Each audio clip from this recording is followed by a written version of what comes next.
नमस्कार दोस्तों, invent and roots channel में आपका स्वागत है। आज हम हिंदी साहित्य के एक ऐसे कालजयी उपन्यास के बारे में बात करने जा रहे हैं जिसने भारतीय विभाजन की त्रासदी को अपनी गहनता और मार्मिकता से हमेशा के लिए अमर कर दिया है। यह है भीष्म साहनी का महान उपन्यास तमस। यह सिर्फ एक कहानी नहीं, बल्कि उस समय के दर्द, राजनीति और मानवीय संबंधों का एक जीवंत दस्तावेज है। तमस का अर्थ होता है अंधकार। ये उपन्यास हमें उस अंधेरे में ले जाता है जो 1947 में भारत के बंटवारे के दौरान फैला था। भीष्म साहनी ने इस उपन्यास को 5 दिनों की घटनाओं में समेटा है, लेकिन इन 5 दिनों में उन्होंने पूरा इतिहास, समाज और मनोविज्ञान उकेर दिया है। तमस का पहला भाग, शहर की चिंगारी, रावलपिंडी। तो चलिए हम शुरू करते हैं तमस की उस यात्रा को जो हमें 1947 के भारत में ले जाती है। यह उपन्यास 2 अलग-अलग हिस्सों में बंटा हुआ है। पहला भाग रावलपिंडी शहर की घटनाओं पर केंद्रित है और दूसरा भाग आसपास के गांवों, सैयदपुर, खानपुर की त्रासदी को दिखाता है। यह विभाजन हमें बताता है कि कैसे सांप्रदायिकता की आग पहले शहरों में राजनीतिक षड्यंत्रों के रूप में भड़कती है और फिर धीरे धीरे गांवों तक पहुंचकर निर्दोष लोगों की जिंदगी को उजाड़ देती है। तो चलिए हम शुरू करते हैं पहले भाग से, जहां एक छोटी सी घटना पूरे शहर को अंधकार में धकेल देती है। अध्याय 1, गरीबी, लाचारी और साजिश की शुरुआत। तमस का पहला अध्याय एक शांत लेकिन गहरे तनाव से भरे माहौल में खुलता है। कहानी का केंद्र नत्थू है, जो शहर के किनारे पर बनी बस्ती में रहने वाला एक चमार है। वह एक साधारण और मेहनती इंसान है जिसके जीवन का एकमात्र उद्देश्य अपने परिवार का पेट भरना है। उसके लिए रोज का काम ही जिंदगी है और वह इस बात से बेखबर है कि शहर में क्या राजनीतिक हलचल चल रही है। नत्थू को एक दिन एक व्यक्ति मिलता है और उसे 5 रुपए में एक काम करने के लिए कहता है। एक सुअर को मारकर कहीं हैंकना है। नत्थू के लिए ये 5 रुपए एक बहुत बड़ी रकम है। ये रकम उसे कई दिनों तक भूखा नहीं रहने देगी। उसकी गरीबी और लाचारी इतनी गहरी है कि वह इस काम की नैतिकता या इसके संभावित परिणामों के बारे में सोच भी नहीं पाता। उसके लिए ये केवल एक काम है जिसे करने से उसे पैसे मिलेंगे। वह बिना किसी सवाल के तुरंत तैयार हो जाता है। वह सुअर को मारता है और उसे एक थैले में भरकर रिक्शे से ले जाता है। उसे निर्देश दिए गए हैं कि उसे एक खास जगह पर जाकर छोड़ना है। नत्थू को जरा भी अंदाजा नहीं है कि यह काम एक बड़ी राजनीतिक साजिश का हिस्सा है। वो नहीं जानता कि जिस सुअर को उसने मारा है वो केवल एक जानवर नहीं है, बल्कि धार्मिक भावनाओं को भड़काने का एक शक्तिशाली प्रतीक है। इस अध्याय में भीष्म साहनी ये दिखाते हैं कि कैसे सांप्रदायिक हिंसा की शुरुआत समाज के सबसे निचले तबके से होती है। राजनीतिक नेता और उनके गुर्गे जानबूझकर नत्थू जैसे गरीब और सीधे सादे लोगों का इस्तेमाल करते हैं, जिन्हें उनकी मजबूरी के कारण आसानी से बहकाया जा सकता है। नत्थू की मासूमियत और उसकी लाचारी इस पूरे उपन्यास की सबसे मार्मिक शुरुआत है। वह इस खेल का शिकार है, मोहरा है, लेकिन उसे खुद ये बात नहीं पता। यह अध्याय हमें बताता है कि जब राजनीति धर्म का चोला पहनकर आती है तो सबसे पहले वह उन लोगों की जिंदगी को रौंदती है जिनका राजनीति से कोई लेना देना नहीं होता। अध्याय 2, शहर का सामान्य जीवन और असाधारण घटना।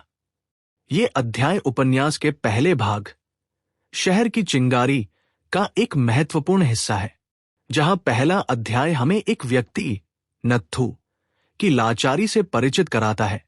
वहीं ये अध्याय पूरे शहर के वातावरण और सामान्य जीवन को सामने लाता है, जिस पर जल्द ही हिंसा का साया पड़ने वाला है। शहर का रोजमर्रा का दृश्य।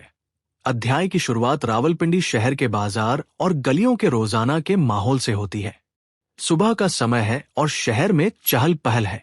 लोग अपने काम पर जा रहे हैं, दुकानें खुल रही हैं और जीवन सामान्य गति से चल रहा है।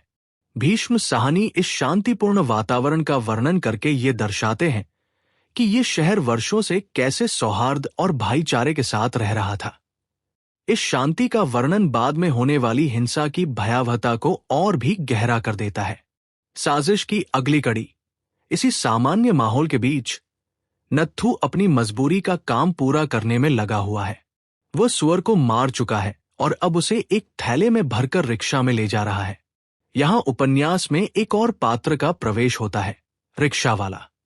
यह रिक्शा वाला भी उस बड़ी साजिश का एक छोटा सा हिस्सा है। उसे पता है कि थैले में क्या है और उसे कहाँ छोड़ना है। वह नत्थू को मस्जिद के पास उतार देता है और थैले को वहीं छोड़ देता है।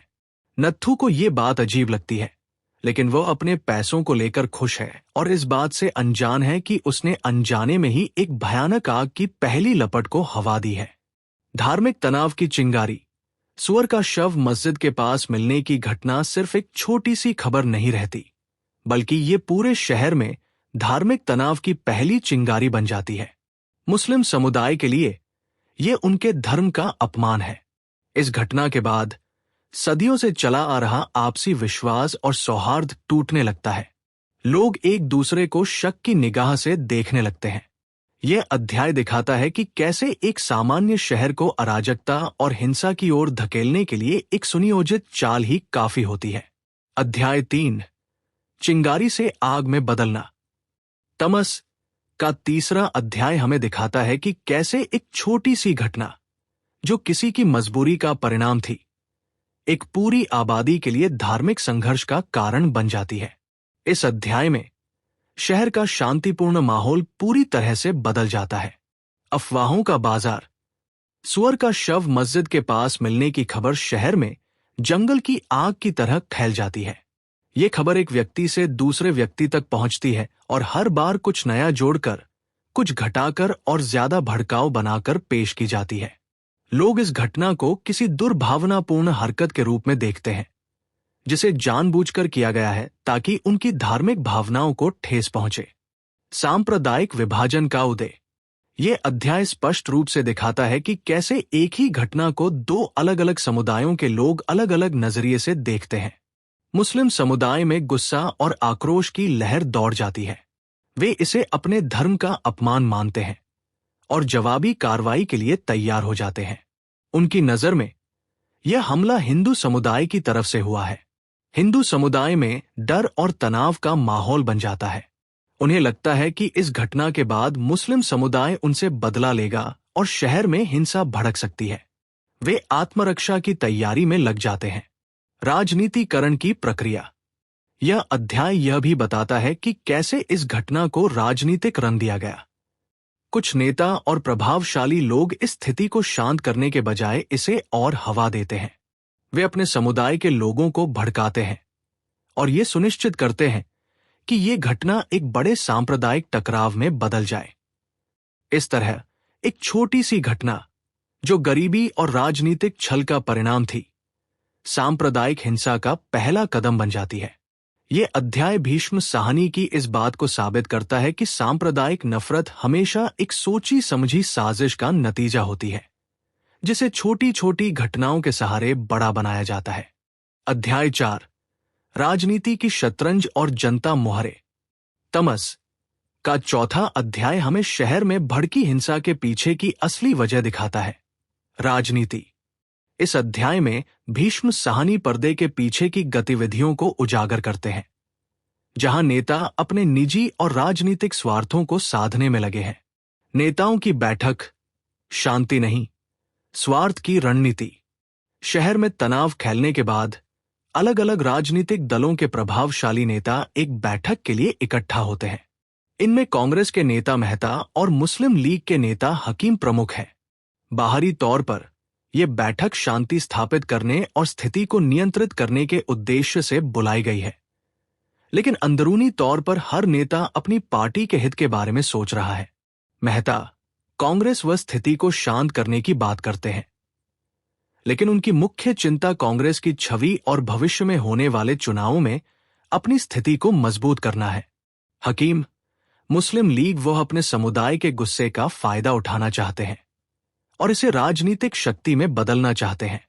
वे घटना को जानबूझकर हिंदू समुदाय पर थोपते हैं और अपने लोगों को भड़काते हैं। जनता का इस्तेमाल। इस अध्याय में भीष्म साहनी ने यह दिखाया है कि कैसे नेतागण जनता को सिर्फ एक वोट बैंक या अपने राजनीतिक एजेंडे को पूरा करने का माध्यम मानते हैं। वे जनता की भावनाओं का सम्मान करने के बजाय उन्हें भड़काते हैं। उनकी बातचीत से यह स्पष्ट हो जाता है कि उनके लिए सुअर की घटना धार्मिक भावनाओं का अपमान नहीं, बल्कि अपनी अपनी पार्टियों के एजेंडे को आगे बढ़ाने का एक सुनहरा मौका है। पाखंड और दोहरा चरित्र। यह अध्याय नेताओं के पाखंड और दोहरे चरित्र को भी उजागर करता है। वे सार्वजनिक रूप से शांति की अपील करते हैं, लेकिन निजी तौर पर अपनी पार्टी के समर्थकों को उकसाने में कोई कसर नहीं छोड़ते। वे जानते हैं कि अगर स्थिति शांत हो गई तो उनके पास राजनीति करने का कोई बड़ा मुद्दा नहीं रहेगा। यही वजह है कि वे इस संकट को एक अवसर में बदलने की कोशिश करते हैं। अध्याय 4 हमें बताता है कि सांप्रदायिक हिंसा का जनता की आपसी नफरत से नहीं, बल्कि नेताओं की स्वार्थ भरी राजनीति से होता है। यह दर्शाता है कि कैसे कुछ मुट्ठी भर लोगों की लालच और सत्ता की भूख पूरे समाज को अराजकता और विनाश की तरफ धकेल सकती है। अध्याय 5 आम आदमी का डर और नेताओं पर से विश्वास का उठना। तमस का 5वां अध्याय हमें शहरी हिंसा के सबसे बड़े शिकार आम नागरिक के दृष्टिकोण से परिचित कराता है। यह अध्याय राजनीतिक षड्यंत्रों और दंगों की तुलना में मानवीय भावनाओं और डर को केंद्र में रखता है। शंकर, आम आदमी का प्रतिनिधित्व। इस अध्याय का मुख्य पात्र शंकर है, जो एक सामान्य, पढ़ा लिखा और शांति प्रिय व्यक्ति है। वो अपनी पत्नी के साथ शहर के माहौल पर चर्चा करता है। उनके संवाद बहुत स्वाभाविक और हृदयस्पर्शी है। वे दंगों के पीछे के कारणों को समझने की कोशिश करते हैं, लेकिन उन्हें कुछ समझ नहीं आता। उनकी बातचीत से यह स्पष्ट हो जाता है कि वे इस अचानक उपजे तनाव से कितने घबराए हुए हैं। आम लोगों का डर और असुरक्षा। शंकर और उसकी पत्नी की बातचीत में निम्नलिखित भावनाएं उजागर होती हैं। असुरक्षा। उन्हें लगता है कि उनका शहर, जो हमेशा शांत और सुरक्षित था, अब उनके लिए खतरनाक हो गया है। वे अपने घर में भी खुद को सुरक्षित महसूस नहीं करते। अनिश्चितता। उन्हें नहीं पता कि आगे क्या होगा। क्या हिंसा बढ़ेगी? क्या उनका परिवार सुरक्षित रहेगा? इस अनिश्चितता ने उनके मन में एक गहरा डर भर दिया है। नेताओं के प्रति निराशा। शंकर और उसकी पत्नी नेताओं की बातों से पूरी तरह निराश हैं। वे जानते हैं कि नेता केवल अपनी राजनीति चमका रहे हैं और उन्हें आम जनता की कोई चिंता नहीं है। उनके संवादों में यह बात साफ झलकती है कि उन्हें अब किसी भी नेता पर विश्वास नहीं रहा। विवशता और लाचारी। यह अध्याय दिखाता है कि जब समाज में हिंसा और नफरत फैलती है तो आम नागरिक पूरी तरह से विवश और लाचार हो जाते हैं। वे न तो हिंसा को रोक सकते हैं और न ही उससे बच सकते हैं। उनकी जिंदगी नेताओं के फैसलों और अफवाहों के रहमो करम पर होती है। अध्याय 5 हमें यह बताता है कि सांप्रदायिक हिंसा का सबसे बड़ा प्रभाव आम लोगों की मानसिकता और उनकी रोजमर्रा की जिंदगी पर पड़ता है। यह अध्याय केवल एक घटना का वर्णन नहीं करता, बल्कि एक समाज के सामूहिक भय, निराशा और टूटे हुए विश्वास को दर्शाता है। अध्याय 6 ब्रिटिश प्रशासन का दोहरा रवैया और फूट डालो नीति। तमस का 6ठा अध्याय शहर की हिंसा में ब्रिटिश प्रशासन की भूमिका को उजागर करता है। यह अध्याय दिखाता है कि किस तरह ब्रिटिश अधिकारी इस स्थिति को सिर्फ एक कानून व्यवस्था की समस्या के तौर पर नहीं देखते, बल्कि इसे अपनी औपनिवेशिक नीति को मजबूत करने के अवसर के रूप में देखते हैं। रिचर्ड और लिली का संवाद। यह अध्याय मुख्य रूप से ब्रिटिश अफसर रिचर्ड और उसकी पत्नी लिली के संवाद पर केंद्रित है। रिचर्ड एक कठोर और व्यावहारिक प्रशासक है, जो भारत की राजनीतिक और सामाजिक स्थितियों को अच्छी तरह समझता है। उसके लिए शहर में फैला ये तनाव कोई आश्चर्य की बात नहीं है, बल्कि ये उनकी फूट डालो और राज करो की नीति का ही परिणाम है। वह जानता है कि जब तक हिंदू और मुस्लिम आपस में लड़ते रहेंगे, तब तक ब्रिटिश राज सुरक्षित रहेगा। वह इस स्थिति को नियंत्रित करने के बजाय इसे और हवा देने की रणनीति पर विचार करता है। लिली, रिचर्ड की पत्नी, इस हिंसा को देखकर परेशान है। वो एक संवेदनशील इंसान है और उसे लगता है कि ये घटनाएं दुखद और अमानवीय है। उसका दृष्टिकोण मानवीय है, लेकिन रिचर्ड उसे बताता है कि यह भारत की राजनीति का हिस्सा है और एक प्रशासक के रूप में उन्हें अपनी भावनाओं को अलग रखना होगा। ब्रिटिश प्रशासन का असली चेहरा। यह अध्याय स्पष्ट रूप से बताता है कि ब्रिटिश प्रशासन ने सांप्रदायिक तनाव को जानबूझकर बढ़ाया था। वे इस आग को बुझाने के बजाय इसमें घी डालने का काम करते हैं ताकि भारतीय कभी एकजुट न हो सके। उनके लिए यह सिर्फ एक राजनीतिक खेल है जहां भारतीयों की जान और उनका भाईचारा महज एक कीमत है। रिचर्ड का संवाद ब्रिटिश सरकार के क्रूर और अमानवीय दृष्टिकोण को दिखाता है। इस अध्याय के माध्यम से भीष्म साहनी ये साबित करते हैं कि भारत के विभाजन और सांप्रदायिक हिंसा के पीछे सिर्फ भारतीय नेताओं का स्वार्थ नहीं था, बल्कि ब्रिटिश प्रशासन की गहरी और सुनियोजित साजिश भी थी। अध्याय 10, सत्ता का खेल और मानवीयता का पतन। तमस का 10वां अध्याय हमें हिंसा के पीछे के एक और महत्वपूर्ण दृष्टिकोण से परिचित कराता है, ब्रिटिश शासन का अमानवीय और स्वार्थी रवैया। इस अध्याय में भीष्म साहनी एक बार फिर ब्रिटिश अफसर रिचर्ड और उनकी पत्नी लिली के संवाद के माध्यम से ब्रिटिश सरकार की गहरी और क्रूर नीति को उजागर करते हैं। रिचर्ड, सत्ता का प्यादा। रिचर्ड ब्रिटिश प्रशासन का एक कठोर और व्यावहारिक अधिकारी है। उसके लिए भारत में हो रहे दंगे केवल एक प्रशासनिक समस्या है, न कि कोई मानवीय त्रासदी। जब उसकी पत्नी लिली हिंसा के दृश्य देखकर परेशान होती है और मानवीय पीड़ा पर दुख व्यक्त करती है, तो रिचर्ड उसे समझाता है कि ये सब भारत की राजनीति का हिस्सा है। उसके लिए ये सब भावनाओं से ऊपर है। वह जानता है कि इस तरह के संघर्ष ब्रिटिश राज को भारत में और मजबूत करने का एक मौका देते हैं। उसकी सोच पूरी तरह से फूट डालो और राज करो की नीति पर आधारित है। वह मानता है कि जब तक भारतीय हिंदू और मुस्लिम के नाम पर लड़ते रहेंगे, तब तक वे ब्रिटिश सरकार के खिलाफ एकजुट नहीं हो पाएंगे। लिली, मानवीय संवेदना का प्रतीक। रिचर्ड के विपरीत, लिली एक संवेदनशील और मानवीय चरित्र है। वह दंगों में जलते हुए घरों, घायल लोगों और डर में जी रहे परिवारों को देखकर दुखी होती है। उसे ये सब बहुत अमानवीय लगता है। उसकी भावनाएं किसी भी साधारण इंसान की तरह हैं, जो हिंसा और नफरत को देखकर व्यथित हो जाता है। उसका चरित्र ब्रिटिश राज की क्रूरता के सामने मानवीय संवेदनाओं का प्रतिनिधित्व करता है। वह चाहती है कि ये दंगे रुके, लेकिन रिचर्ड उसे बताता है कि उनके लिए ये सब एक बड़ी रणनीति का हिस्सा है। अमानवीय दृष्टिकोण का पर्दाफाश। ये अध्याय स्पष्ट रूप से बताता है कि ब्रिटिश सरकार ने भारतीय समाज में फैले सांप्रदायिक विभाजन को जानबूझकर बढ़ावा दिया था। उनके लिए भारतीयों की जान और उनका आपसी भाईचारा कोई मायने नहीं रखता था। वे केवल अपने साम्राज्य का विस्तार और शासन को मजबूत करना चाहते थे। भीष्म साहनी ने रिचर्ड और लिली के संवाद के माध्यम से ब्रिटिश शासन के असली अमानवीय चेहरे को बेनकाब किया है।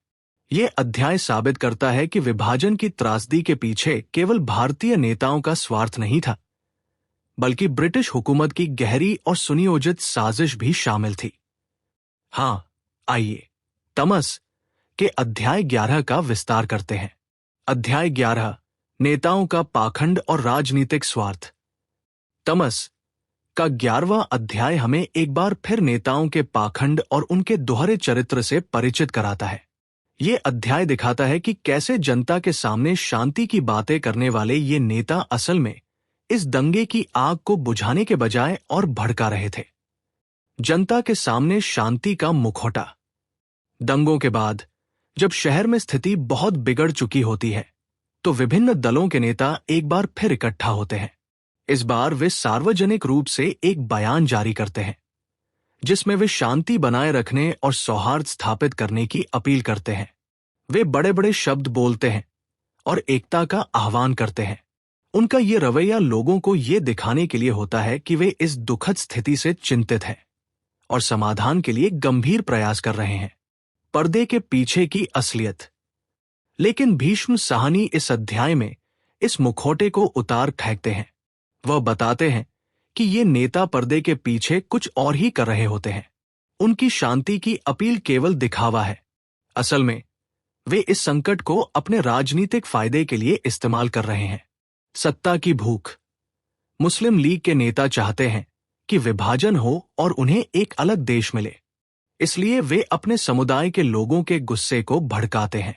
राजनीतिक वर्चस्व। कांग्रेस के नेता भी अपनी स्थिति को कमजोर नहीं होने देना चाहते। वे भी अपने समुदाय के वोटों को बनाए रखने के लिए चतुराई भरी चालें चलते हैं। इस अध्याय में एक संवाद बहुत महत्वपूर्ण है, जो दिखाता है कि एक नेता दूसरे नेता से कहता है कि इस वक्त चुप रहिए, ये कांग्रेस के पैसे से नहीं खा रहा हूं, अपने पैसे से खा रहा हूं। यह संवाद सीधे तौर पर नेताओं के स्वार्थी मानसिकता और उनके पाखंड को उजागर करता है। यह बताता है कि उनके लिए जनता का दुख दर्द कोई मायने नहीं रखता, बल्कि उनकी अपनी कुर्सी और राजनीतिक शक्ति ज्यादा महत्वपूर्ण है।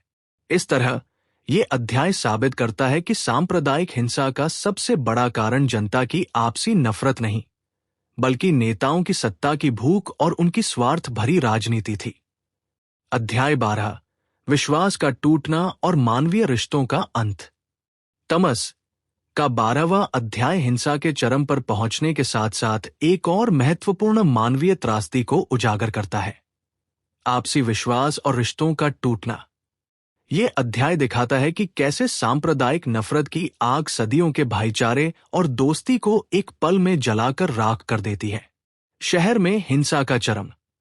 इस अध्याय में शहर की हिंसा अपने सबसे भयावह रूप में सामने आती है। अब यह सिर्फ लूटपाट या आगजनी तक सीमित नहीं है, बल्कि सीधे सीधे लोगों को निशाना बनाया जा रहा है। सड़कों पर लाशें पड़ी हैं और हर तरफ डर का माहौल है। यह वह समय है जब इंसानियत पूरी तरह हार चुकी है और हैवानियत हावी हो गई है। शंकर का आंतरिक संघर्ष, दोस्ती पर शक।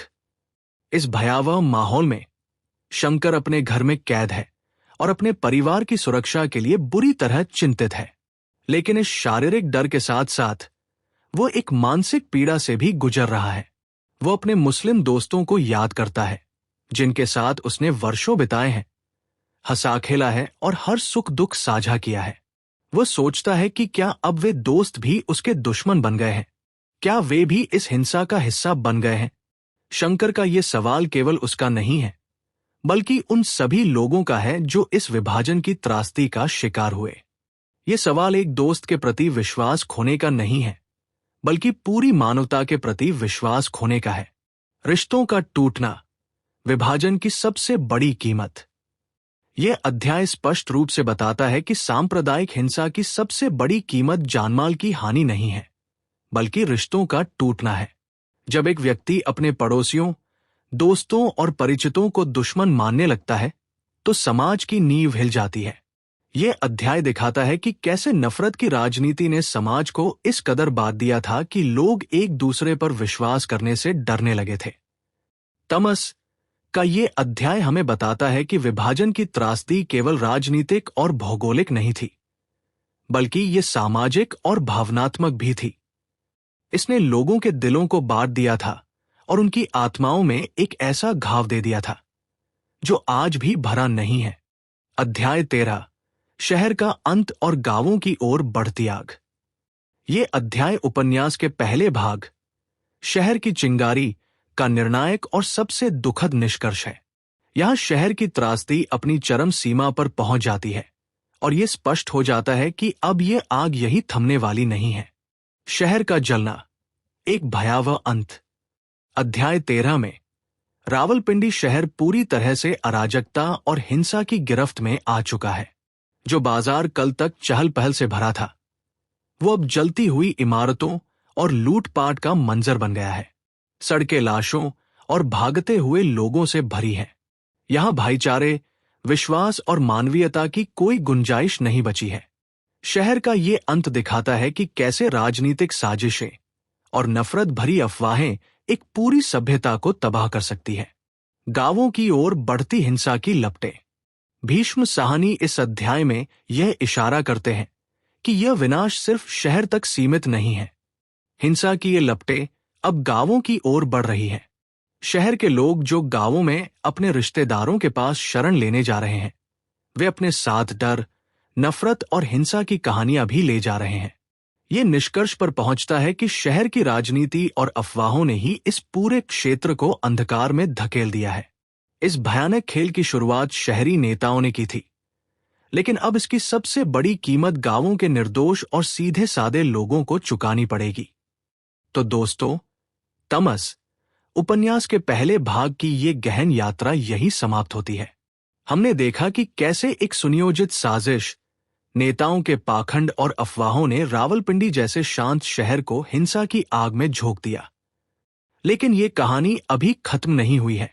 विभाजन की ये त्रासदी अब शहरों से निकलकर गांवों तक पहुंच चुकी है, जहां निर्दोष लोग इस क्रूरता का सबसे बड़ा शिकार बनेंगे। अगले भाग में हम जानेंगे कि कैसे गांवों में भाईचारा टूटता है और इंसानियत की हार होती है। इस जबरदस्त उपन्यास के हर पहलू को समझने के लिए जुड़े रहें हमारे चैनल इन्वेस्ट इन रूट्स से। इस वीडियो को लाइक करें, सब्सक्राइब करें और इस मार्मिक कहानी को अधिक से अधिक शेयर करें, ताकि हर कोई इतिहास की इस दर्दनाक सच्चाई को जान सके। इसी के साथ आप लोगों से अगले भाग में मिलने की आशा के साथ मैं विदा लेता हूं। धन्यवाद।